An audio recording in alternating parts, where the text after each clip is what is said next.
जय हिंद साथियों। स्वागत है आप सभी का हमारे YouTube चैनल ज्ञान आरबीएल में। साथियों, आज हम देखेंगे होम गार्ड का एक बहुत ही बेहतरीन सा टॉपिक, महिला सशक्तिकरण। आपको बता दें, ये टॉपिक भी आप डेमो स्वरूप समझ सकते हैं हमारे दोस्तों होम गार्ड बैच का, जो कि आपको मात्र 251 रुपये में संपूर्ण होम गार्ड की तैयारी में करवा रहा हूँ। ठीक है, इसमें दोस्तों हम आपको इसका एक पार्ट पढ़ाएंगे, बाकी की क्लासेस दोस्तों हमारे बैच में होंगी। ये आप डेमो स्वरूप देख सकते हैं। आपको बता दें, अगर आप चाहते हैं होम गार्ड बैच मेरा लेना, तो मेरे साथियों ये है हमारा होम गार्ड बैच 41,424 पदों के लिए मात्र 251 रुपये में, जिसका लिंक नीचे डिस्क्रिप्शन बॉक्स में मिल जाएगा। वहां जाकर के इसको आप परचेस कर सकते हैं। और मैं आपको बता दूं दोस्तों, जिन्हें डेमो क्लासेस और देखने हैं उनके लिए साथियों जाइए प्लेलिस्ट में, वहां देखिए संविधान क्लासेस मैंने कराई है, मूल विधि कराई है, और ये मिल जाएगा Uttar Pradesh home guard demo classes के नाम से आपको प्लेलिस्ट मिल जाएगी। यहाँ जाकर के आप डेमो क्लास भी देख सकते हैं बहुत ही शानदार तरीके से। ठीक है, और मेरे साथियों जो हमारा होम गार्ड बैच है उसमें देखिए मैं क्या क्या चीज़ें करा रहा हूँ। तो दोस्तों आपको बता दें, इस तरह से बांट रखा, पूरा स्टैटिक के पूरे पोर्शन कराए गए हैं। और आपको बता दें, देखिए इन बैच में आपको हर टॉपिक का, ठीक है, जैसे मान लिया भारतीय कृषि पढ़ा है, उसका पीडीएफ वहीं पे लगा हुआ मिल जाएगा। यानी सभी टॉपिक्स का जो जो क्लास चलेगी उसका पीडीएफ आपको वहाँ पे लगा मिल जाएगा। ठीक है, तो उस पीडीएफ से भी आप पढ़ सकते हैं। दोस्तों आप बता दें कि स्ट्रैटेजी के ये सारे पार्ट कराए गए हैं, 16 पार्ट। ठीक है, उत्तर प्रदेश स्पेशल पूरा कराया गया है। ठीक है, और ये देखिए अन्य टॉपिक्स दोस्तों, इसमें हमने आपको पता है भारतीय संस्कृति करा दी है, महत्वपूर्ण सम्मेलन समारोह करवा दिया, प्राकृतिक घटनाएं करा दी, महिला सशक्तिकरण करवा दिया है। इसके बाद करवा रहे हैं दोस्तों। ठीक है, इसके बाद दोस्तों ये भी करवा के ये भी कंप्लीट कर देंगे। और इसके अलावा अभी आपका विज्ञान की क्लासेस दोस्तों चल रही हैं। अब इतिहास हो चुका है, संविधान दोस्तों चल रहा है, ठीक, भूगोल हो चुका है, अर्थव्यवस्था हो चुकी है, और करंट अफेयर भी लगभग कंप्लीट हो चुका है। ठीक है, तो सारी चीज़ें दोस्तों आप जाइए, बहुत ही शानदार तरीके से ये चीज़ें आप कर सकते हो। दोस्तों समझ लीजिए कि यूपी पुलिस की भी तैयारी आपकी यहीं से हो जाएगी। ठीक है, जीके की। ठीक है, चलिए आपको बता दें कैसे लेना है। तो आप ज्ञान आरबीएल ऐप पर जाइए दोस्तों। ये अगर चाहते हैं स्ट्रेटेजी के दोस्तों, यूपी पुलिस, यूपी एसआई और होम गार्ड के लिए दोस्तों ये इतने सारे टॉपिक्स आपको मिलेंगे 99 रुपीज़ में से लेकर के प्रिंट आउट करवा सकते हैं। ठीक है, जिसको बैच लेना दोस्तों चाहिए पेड क्लासेस वाले कॉलम में, जैसे जाएंगे दोस्तों ये देखिए आपको मिल जाएगा 251 रुपये में होम गार्ड बैच। ठीक है, संपूर्ण तैयारी इसमें होगी, पूरी की पूरी आपका पूरा 100 नंबर की तैयारी इसमें कराई जाएगी। ठीक है, और मेरे साथियों जिसको चाहिए ई बुक्स, वो ई बुक्स वाले कॉलम में जाएगा। जैसे ई बुक्स वाले कॉलम में जाएंगे आप, ये देखिए आपको दोस्तों यूपीएसआई की मूल विधि पीडीएफ बैच मिल जाएगी 149 रुपये में। ठीक है, इसके अलावा दोस्तों करंट अफेयर मात्र 25 रुपये में पूरे 2025 का पूरा। ठीक है, इसके अलावा दोस्तों आप देखेंगे कंप्यूटर की ई बुक आपके लेखपाल, ठीक है, और जूनियर असिस्टेंट के लिए। और दोस्तों नीचे जाएंगे ग्रामर 50 रुपये में, साहित्य 50 रुपये आपको उत्तर प्रदेश स्पेशल की भी ई बुक दिख जाएगी। और दोस्तों ये स्ट्रैटेजी की हमारी ई बुक रही। इसी के साथ दोस्तों पॉलिटी, जियोग्राफी, हिस्ट्री सब कुछ मिल जाएगा मात्र 50 रुपये में, जा करके इसे परचेस कर सकते हैं। चलिए शुरू करते हैं वीडियो को। तो साथियों आज देखने वाले हम महिला सशक्तिकरण। देखिए ये मैंने बताया है दोस्तों कि ये डेमो क्लास जैसा है। ठीक है, आपको यूट्यूब पर देखिए ये सारी चीज़ें पढ़ाई जाएंगी दोस्तों। इस पर आपको दिवस हो गए, फिर दोस्तों इसके आपके ऐतिहासिक स्थिति क्या थी, ठीक है, ऐतिहासिक स्थिति के बारे में सारी चीज़ें कराई जाएंगी। फिर दोस्तों आपका संविधान में महिला सशक्तिकरण के प्रमुख प्रभाव क्या क्या थे दोस्तों, कि महिलाएं दोस्तों संविधान सभा में थी। इसके साथ साथ दोस्तों जो भी चीज़ें थी, मौलिक अधिकार में क्या था, है ना, आपके नीति तत्व में क्या था, मूल कर्तव्य में क्या थे, कौन कौन संशोधन हुए। ठीक, इसके बाद दोस्तों तो महिला आयोग जैसे ठीक ठाक से पढ़ा दिया जाएगा। फिर दोस्तों राज्य महिला आयोग होगा। फिर दोस्तों महिलाओं संबंधी जो अधिनियम है, मैं पूरी नहीं दिखा सकता दोस्तों, मगर ये चीज़ें आपको हाईलाइट में दिखा सकता हूँ। फिर दोस्तों महिलाओं संबंधित योजनाएं जो केंद्र सरकार द्वारा चलाई गई हैं, इनके बारे में। फिर मेरे साथियों जो उत्तर प्रदेश सरकार द्वारा महिला संबंधी योजना चलाई गई उसके बारे में पढ़ाया गया है। फिर मेरे साथियों भारत में महिला में प्रथम कौन था, क्या चीज़ों में प्रथम थी, इनके बारे में पढ़ाया जाएगा। उसके बाद मेरे दोस्तों विश्व में कौन सी महिला क्या है उसके बारे में पढ़ाया जाएगा। ठीक है, तो ये पूरा टॉपिक्स होगा। चलिए शुरू करते हैं महिला सशक्तिकरण के बारे में। तो साथियों देखते हैं महिला सशक्तिकरण। देखिए महिला सशक्तिकरण का अर्थ क्या होता है। देखिए आपको बता दें कि हमारे यहाँ देश में क्या है, पितृसत्तात्मक सत्ता थी। ठीक है, पितृसत्तात्मक, यहाँ दोस्तों महिलाओं की स्थिति बहुत ज़्यादा अच्छी नहीं मानी जाती थी। देखिए, महिला सशक्तिकरण क्या होता है? महिलाओं को मजबूत बनाना। मजबूत का मतलब क्या होता है मेरे दोस्तों? अगर आप देखें, देखिए अगर इसके बारे में अगर चर्चा करें दोस्तों, बहुत बड़ा चैप्टर चला जाएगा, ठीक है? उसका कोई हमें समझ से कोई मतलब नहीं है। बस पॉइंट टू पॉइंट बात करिए, जिससे आपको भी फायदा हो और जहां से क्वेश्चन भी आपके एग्जाम में। अगर महिला सशक्तिकरण का मैं सीधा सा मतलब मारूं, तो महिलाओं को शिक्षा, स्वास्थ्य, आर्थिक स्वतंत्रता, निर्णय क्षमता और समान अधिकारों से सशक्त बनाना, ताकि वे समाज के हर क्षेत्र में बराबरी से भाग ले सके। इसे ही महिला सशक्तिकरण कहते हैं। यानी कि पुरुषों के साथ क्या, पुरुषों के साथ कंधे से कंधा मिला के चलना ही महिला सशक्तिकरण का एक सबसे बड़ा पर्याय है। ठीक है, ऐसा नहीं कहना कि अरे आप तो औरत है, आप घर का चूल्हा चौका संभालिए। ठीक है, मतलब कि हर जगह जहां दोस्तों पुरुष काम कर सकते हैं, जहां पुरुष क्षमता मतलब कोई भी चीजें ले सकते हैं। आज आप समझ सकते हैं कि हमारे देश की जो प्रथम नागरिक होती हैं, ठीक है, प्रथम नागरिक हमारे देश का कौन होता है? राष्ट्रपति महोदया। वो भी क्या है? एक महिला है। क्या है दोस्तों? एक महिला है। यानी ये चीज आप समझ सकते हैं कि महिला सशक्तिकरण का क्या प्रभाव पड़ता है। ठीक है, समझ रहे हैं? तो महिला सशक्तिकरण का मतलब हो गया कि महिला के किसी भी काम में रोक टोक न करना, उन्हें बराबर का दर्जा देना, समान अधिकार देना, समान स्वतंत्रता देना। जैसे कि बहुत से दोस्तों परिवारों में क्या होता है कि महिलाओं को मतलब कि जॉब करने से भी मना कर देता कि आप महिला है। दोस्तों ये चीजें कहीं ना कहीं आप पुराने वे में जा रहे हैं। ठीक है, आधुनिकता में नहीं जा रहे दोस्तों। महिलाओं को भी पूरी स्वतंत्रता होनी चाहिए कि वह अपना जीवन अच्छे से जीवन यापन कर सके, अच्छे से जी सके। दोस्तों यही सब महिला सशक्तिकरण के उदाहरण, जिनके लिए सरकार द्वारा कई सारी योजनाएं चलाई गई हैं, ठीक है, लोगों के द्वारा प्रयास किए, तो उसके बारे में आज हम बात करने वाले हैं। तो चलिए सबसे पहले महिला सशक्तिकरण से संबंधित दिवस देख लेते हैं। तो पहला है राष्ट्रीय महिला दिवस, है ना। अपने देश में महिला दिवस हम कब मनाते हैं दोस्तों? 13 फरवरी को। क्यों मनाते हैं तो ये भी याद रखेंगे। इस दिन दोस्तों सरोजिनी नायडू की जयंती होती है। ठीक है, अब देखिए राष्ट्रीय महिला दिवस आपसे पूछा है कब मनाते हैं? 13 फरवरी। क्यों मनाते हैं? यह दिवस दोस्तों महान स्वतंत्रता सेनानी व कवित्री, ठीक है, जिन्हें भारतीय कोकिला कहते हैं। आपसे क्वेश्चन पूछेगा भारतीय कोकिला किसको कहते हैं? तो सरोजिनी नायडू को कहते हैं। नाम से जाना जाता है। सरोजिनी नायडू के जयंती के उपलक्ष्य में मनाया जाता है। आपको बता दें यह भारत के किसी भी राज्य की प्रथम महिला राज्यपाल बनी थी, जो कि उत्तर प्रदेश की बनी थी। ये भी यूपीएसआई में क्वेश्चन पूछा गया है। सरोजिनी नायडू के जन्म दिवस को हम किस रूप में मनाते हैं? राष्ट्रीय महिला दिवस के रूप में, यानी 13 फरवरी को हम राष्ट्रीय महिला दिवस के रूप में मनाते हैं। चलिए अंतरराष्ट्रीय महिला दिवस, देखिए वन रक्षक पूछा गया और यूपीएसआई कई जगह पूछा गया। अंतरराष्ट्रीय महिला दिवस की अगर मैं बात करूं तो 8 फरवरी को। क्या? 8 फरवरी को। दोस्तों इसका थीम क्या है? तो थीम है सभी महिलाओं और लड़कियों के लिए अधिकार, समानता और सशक्तिकरण। आपसे पूछेगा कि अंतरराष्ट्रीय महिला दिवस कब मनाते हैं? 8 मार्च को। अंतरराष्ट्रीय महिला दिवस 2025 की थीम क्या थी? सभी महिलाओं और लड़कियों के लिए समान मतलब अधिकार, समानता और सशक्तिकरण।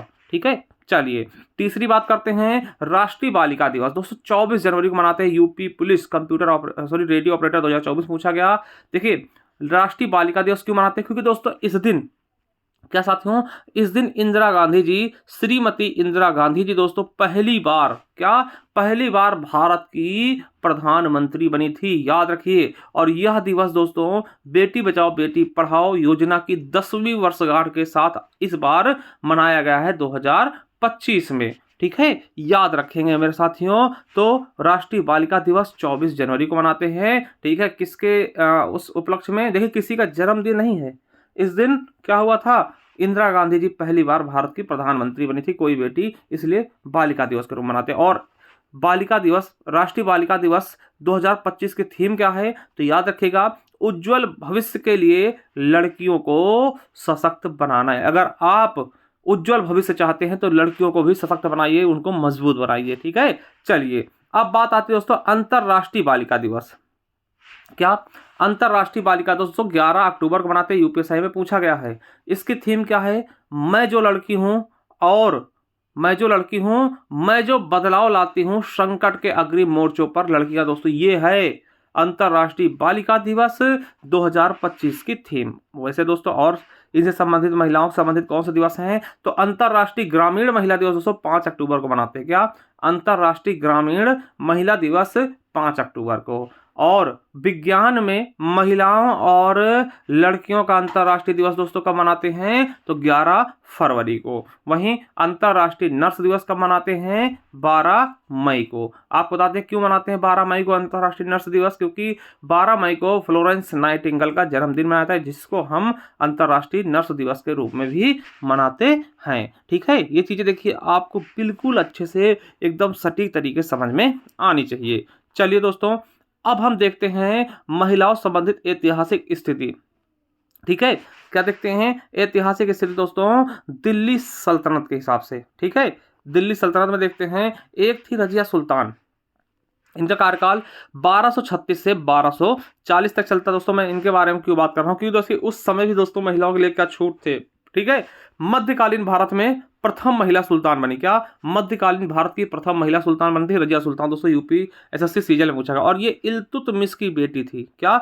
इल्तुतमिश की बेटी थी। आपको बता दें कि रजिया ने जलालुद्दीन याकूत को अमीर आखून नियुक्त किया था। और यहाँ पे देखिए सबसे बड़ी बात क्या, देखिए महिलाओं में आप खास करके दोस्तों मुस्लिम में पर्दा प्रथा, ठीक है, बहुत ज्यादा है, मगर इसको भी उन्होंने त्यागा था। तो रजिया ने पर्दा प्रथा को त्याग कर पुरुषों के समान कुबा, कुबा किसको बोलते हैं? कोट को, और कुलाह यानी कि टोपी पहनकर दरबार में ये बैठती थी। ये चीज याद रखेंगे। ठीक है, तो यानी कि रजिया सुल्तान थी, इन्हें पर्दा प्रथा को त्याग दिया, कुबा यानी कोट और टोपी पहनकर दरबार में बैठती थी। हालांकि दोस्तों अल्तुनिया के द्वारा दोस्तों रजिया का कैद कर लिया जाता है और उससे प्रेम होने के बाद विवाह कर लिया जाता है। ठीक है, और रजिया की मृत्यु 1240 में कैथल के समीप दोस्तों डाकुओं द्वारा कर दी जाती है। ठीक है, तो रजिया सुल्तान आप देख चुके हैं महिला संबंधित। ठीक है, और इनकी मजार दोस्तों दरिया है ना, दरिया शाह की बावड़ी यानी टोंक राजस्थान में है। उसके बाद दोस्तों महिलाओं से संबंधित सुधार के लिए दोस्तों ईश्वर चंद्र विद्यासागर जी को याद करते हैं। तो इनके बारे में देखते हैं इन्होंने क्या मिसाल पेश की थी। तो दोस्तों ईश्वर चंद्र विद्यासागर जी हैं, इनका पूरा नाम था ईश्वर चंद्र विद्यासागर बंदोपाध्याय। ठीक है, इनका जन्म 1820 में ब्राह्मण परिवार में हुआ था। और आप बता दें कि ये संस्कृत कॉलेज में प्रधानाचार्य थे। इस कॉलेज में ही इन्हें विद्यासागर की उपाधि मिली थी। ठीक, इन्होंने कार्य क्या क्या किया दोस्तों महिला सशक्तिकरण के लिए? तो आपको बता दें कि बालिकाओं की शिक्षा के लिए कई स्कूल स्थापित किए। देखिए बहुत बड़ी बात है, बालिकाओं की शिक्षा के लिए कई सारे स्कूल स्थापित किए, बाल विवाह रोकने का प्रयास किया, बहुपत्नी विवाह का विरोध किया, यानी एक व्यक्ति जो है कई सारी लड़कियों से शादी करता था, उस पर दोस्तों इन्होंने विरोध व्यक्त किया। इसके अलावा सबसे इंपॉर्टेंट जो चीज है आपके एग्जाम में कई बार पूछा थी, ये वाला।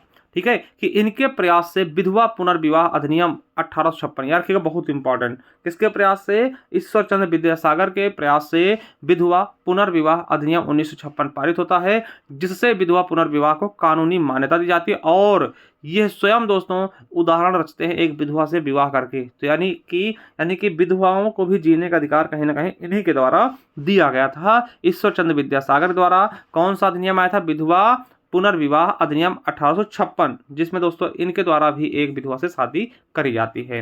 नोट करके लिख लीजिएगा कि मद्रास प्रेसिडेंट के तेलुगु भाषी क्षेत्रों में विधवा पुनर्विवाह के लिए वीरेश लिंगम पंतुलु ने संघ का गठन किया था। ये यूपीएससी में पूछा गया था, इसके लिए इसको डाल दिया। आप बता दें कि बांग्ला भाषा के महत्वपूर्ण योगदान देने के लिए इन्हें आधुनिक बांग्ला का प्रणेता भी कहते हैं। किसको? ईश्वर चंद्र विद्यासागर। सबसे इंपॉर्टेंट अगर ईश्वर चंद्र विद्यासागर की बात करूं तो विधवा पुनर्विवाह अधिनियम से। ठीक है, इसके बाद दोस्तों एक समाज होता है, सत्यशोधक समाज की स्थापना होती है। ये देखिए एसएससी जीडी में पूछा गया। देखिए सत्यशोधक समाज के बारे में पढ़ते, कोई व्यक्ति नहीं है, समाज है। ठीक है, इसकी स्थापना दोस्तों कब होती है? 1873 में पुणे महाराष्ट्र में एसएससी जीडी में पूछा गया। संस्थापक कौन होते हैं? ज्योतिबा गोविंद राव फूले। दोस्तों वेरी वेरी इंपॉर्टेंट, देखिए पेट में पूछा गया सत्यशोधक समाज की स्थापना किसने की थी? ज्योतिबा गोविंद राव फूले द्वारा। आपको बता दें कि ज्योतिबा फूले ने लड़कियों के लिए एक स्कूल 1848 में शुरू किया था, यूपीएससी में पूछा गया है। आपको बता दें कि इनकी पत्नी थी, समझिएगा जो महत्वपूर्ण चीज क्या है, इनकी पत्नी के साथ मिलकर इन्होंने खोला था। ठीक है, इनकी पत्नी का नाम सावित्रीबाई फूले था, जो कि भारत की प्रथम महिला शिक्षिका के रूप में जानी जाती। ये भी आपके लिए इंपॉर्टेंट है। ठीक है, लड़कियों के लिए आपको बता दें कि इन्होंने, किसने? इनकी पत्नी यानी ज्योतिबा फूले और उनकी पत्नी सावित्रीबाई फूले ने, इन्होंने 1848 में अपने पति किसने, सावित्रीबाई फूले ने अपने पति ज्योतिबा राव फूले के साथ मिलकर पुणे में भारत का पहला लड़कियों का स्कूल खोला और खुद भारत की पहली महिला शिक्षिका बनी दोस्तों। ठीक है, शिक्षिका बनी, याद रखेंगे, बहुत इंपॉर्टेंट है, बहुत बड़ा योगदान था इनका। ठीक है, और दोस्तों इनकी पुस्तक, किसकी पुस्तक, तो ज्योतिबा फूले की पुस्तक दोस्तों गुलामगिरी है।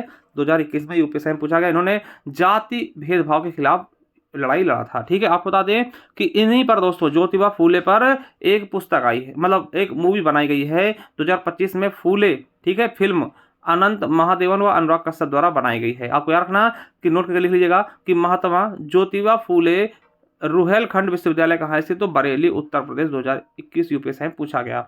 यानी कि ज्योतिबा फूले द्वारा भी दोस्तों महिलाओं के लिए, बच्चियों के लिए दोस्तों स्कूल खोले गए और इनकी पत्नी सावित्रीबाई फूले भारत की पहली शिक्षिका बनी और इनके द्वारा मिलकर के 1848 में पहला स्कूल खोला गया था।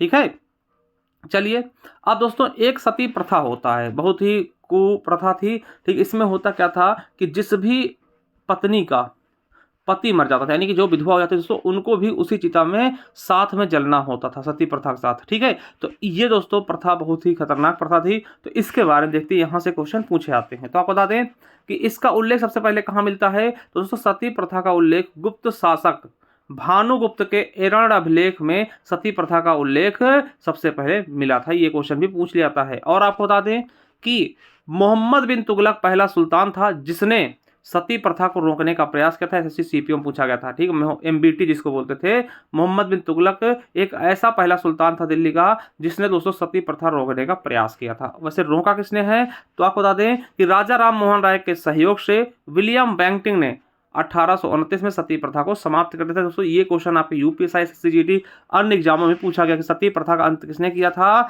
तो विलियम बैंटिंग के समय। किसके सहयोग से, राजा राम मोहन राय के सहयोग से। आप बता दें कि सती प्रथा निवारण अधिनियम, यानी कि जो इसको नष्ट किया गया था, निवारण अधिनियम 1987 वर्ष 1988 से लागू होता है। यूपीएससी में पूछा गया। और एक चीज याद रखेंगे दोस्तों, अल्फ्रांसो डी अल्बुकर था, पुर्तगाली था। ठीक है, अल्फ्रांसो डी अल्बुकर्क ने गोवा को जीतने के बाद तुरंत गोवा में सती प्रथा को समाप्त कर दिया था। ये क्वेश्चन भी आपके यूपीएससी में पूछा गया। तो यार दोस्तों ये सती प्रथा संबंधित आप सारी चीजें समझ चुके होंगे, पढ़ चुके होंगे और अच्छे से जान चुके होंगे। चलिए थोड़ा सा और आपको बताने की कोशिश करें तो भारत का पहला, क्या मेरे दोस्तों, भारत का पहला महिला विश्वविद्यालय श्रीमती नाथीबाई दामोदर ठाकरसे महिला विश्वविद्यालय था। यानी भारत का पहला, अगर महिला विश्वविद्यालय की बात करूं उसका नाम क्या था, तो श्रीमती नाथीबाई दामोदर ठाकरसे महिला विश्वविद्यालय था। आपको बता दें जिसकी स्थापना 1916 में